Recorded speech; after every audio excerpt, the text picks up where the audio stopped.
કાચા પૌવામાંથી ફક્ત 15 મિનિટમાં બની જતી ખૂબ જ ટેસ્ટી અને ક્રિસ્પી કટલેસ પહેલાં કદાચ તમે ક્યારેય નહીં ખાધી હોય. એકવાર આ કટલેસનો સ્વાદ ચાખ્યા પછી મારી ગેરંટી છે કે તમે વારંવાર બનાવશો.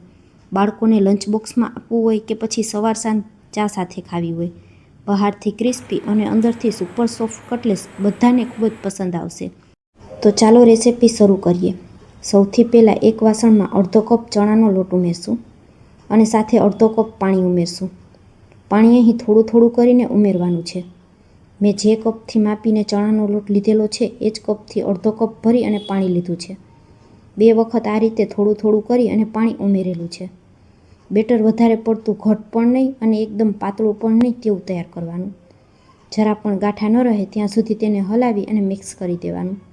ત્યાર પછી તેમાં 5 ચમચી જેટલી હળદર ઉમેરશું અને હળદરને પણ આ રીતે ચમચીથી હલાવી મિક્સ કરી દેશું.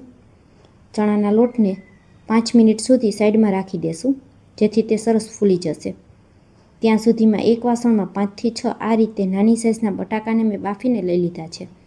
બટાકાને બાફી અને તેની છાલ ઉતારી એકદમ સરસ ઠંડા થઈ જાય ત્યાર પછી આપણે આ રીતે મેસરની મદદથી મેશ કરવાના. ત્યાર પછી તેમાં 1 નંગ ખમણેલું ગાજર ઉમેરશું. 2 નંગ ડુંગળીને મેં ચોપરમાં ઝીણી ઝીણી ચોપ કરીને ઉમેરેલી છે. થોડા લીલા મરચાં અને 1 કપ કાચા પૌવા ઉમેરશું. પૌવાને આપણે પાણીમાં પલાળ્યા કે ધોયા વગર જ ઉમેરવાના છે. હવે જે ચણાના લોટનું બેટર તૈયાર કરીને રાખેલું હતું તે ઉમેરી દેશું અને હાથેથી બધું મિક્સ કરી દેશું. અહીં આપણે પાણીનો ઉપયોગ બિલકુલ કરવાનો નથી. આપણે જે ચણાના લોટનું બેટર ઉમેરેલું છે તેમાંથી જ આપણી આ કટલેસના મિશ્રણમાં સરસ એવું બાઇન્ડિંગ આવી જશે. જો બધી વસ્તુને પ્રોપર તમે માપીને લીધી હોય તો કોઈ પણ વસ્તુ વધઘટ નહીં થાય. તો હવે તમે જોઈ શકશો બધું એકાબીજા સાથે સરસ એવું ભળી ગયું છે. તો હવે આપણે તેમાં મસાલા કરી લેશું. આ રીતે બધું સરસ ભેગું થઈ જાય ત્યાર પછી જ આપણે તેમાં મસાલા કરવાના. જો આ સમયે તમને મિશ્રણ જરા પણ ઢીલું જણાય તો તમે તેમાં 1/2 ચમચી જેટલો ચોખાનો લોટ ઉમેરી શકો. સ્વાદ અનુસાર તેમાં મીઠું ઉમેરશું, 1 ચમચી ધાણા જીરું પાવડર અને 1 ચમચી લાલ મરચું પાવડર ઉમેરશું. અડધી ચમચી જેટલો ગરમ મસાલો અને 1 ચમચી આમચૂર પાવડર ઉમેરશું. થોડા ઝીણા સમારેલા લીલા ધાણા ઉમેરશું અને હાથેથી બધા મસાલાને મિક્સ કરી દેશું. મિશ્રણ જો થોડું કઠણ હોય તો તમે 1-2 ચમચી જેટલું પાણી પણ ઉમેરી શકો. તો વિડીયોમાં દેખાય છે એ જ રીતનું આપણે મિશ્રણ તૈયાર કરવાનું છે જેથી કટલેસમાં સરસ એવી બાઇન્ડિંગ આવી જાય. તો હવે બધું સરસ મિક્સ થઈ ગયું છે. હાથમાં મિશ્રણ આ રીતે લઈ અને ભેગું કરીએ તો તે સરળતાથી ભેગું થાય છે. તો આ રીતે થોડો મીડિયમ સાઇઝનો લુવો હાથમાં લઈ અને આપણે તેમાંથી કટલેસ બનાવી તૈયાર કરી લેશું. તો આ રીતે ગોળ ગોળ આપણે તેને ટિક્કીનો શેપ આપી દેવાનો. જો તમારા ઘરમાં કટલેટ કટર હોય તો તમે તેનાથી પણ કટલેટને તૈયાર કરી શકો. એક એક કરી અને બધી જ આ જ રીતે આપણે કટલેટ તૈયાર કરી લીધી છે. ત્યાર પછી આપણે બ્રેડ ક્રમ્સ લઈ લેશું. આ પૌવાને જ મેં મિક્સર જારમાં દળી અને બ્રેડ ક્રમ્સ તૈયાર કરેલા છે. આપણે આજે મેંદાનો ઉપયોગ બિલકુલ નથી કરવાનો. તેના માટે મેં બ્રેડ કે ટોસ્ટ કોઈ પણ વસ્તુનો ઉપયોગ કરેલો નથી. આ રીતે 1 મુઠ્ઠી જેટલા પૌવાને મિક્સર જારમાં દળી અને બ્રેડ ક્રમ્સ તૈયાર કરી લેવાના અને બધી કટલેટને તેમાં કોટ કરી લેશું.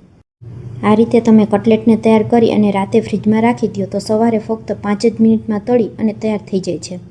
તો સવારે ભાગદોડ હોય ત્યારે ફક્ત 5 મિનિટમાં આપણી કટલેટ બની જાય છે. તેલ ગરમ કરવા માટે મેં પહેલાં જ રાખી દીધું હતું. તો કઢાઈમાં જેટલી પણ છૂટી સમાય એટલી કટલેટ ઉમેરી દેશું. ઝારાની મદદથી આ રીતે ઉપર કટલેટની ઉપર થોડું તેલ રેડી દેવાનું. તેલ વધારે દાજ્યું ન થાય એના માટે મેં થોડું એવું તેલ લીધેલું છે. અહીં તમે જોઈ શકશો કટલેટ ડૂબે એટલું તેલ મેં લીધું નથી.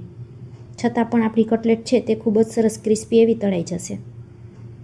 બાળકોને લંચ બોક્સમાં આપવું હોય તો પણ આ રેસિપી ફક્ત 15 મિનિટમાં બનીને તૈયાર થઈ જાય છે. બંને બાજુ આ રીતે એકદમ સરસ ગોલ્ડન બ્રાઉન કલર આવી જાય એટલે આપણે તેલ નીતાળી અને કટલેટને કાઢી લેશું. તો જોયું ને ફ્રેન્ડ્સ, સૌથી સરળમાં સરળ રીત છે કટલેસ બનાવવાની અને ખાધા પછી કોઈને ખબર પણ નહીં પડે કે આ પૌવામાંથી તૈયાર કરેલી છે. તો તમે પણ આ વરસતા વરસાદમાં આ ગરમા ગરમ કટલેટની રેસિપી જરૂરથી ટ્રાય કરજો. તૈયાર કરેલી કટલેટને તમે ચા સાથે, કોઈ પણ ચટણી સાથે કે પછી ટમેટો કેચપની સાથે સર્વ કરી શકો. આજની રેસિપી અહીં સુધી જોયા પછી જો તમને જરા પણ પસંદ આવે તો વિડીયોને એક લાઇક કરજો, તમારા ફ્રેન્ડ્સ અને ફેમિલી સાથે શેર કરજો અને મારી રેસિપીઓ તમને જોવી ગમતી હોય અને હજુ સુધી ચેનલને સબસ્ક્રાઈબ ન કરી હોય તો મને સપોર્ટ કરવા બદલ ચેનલને સબસ્ક્રાઈબ જરૂરથી કરજો. Thanks for watching.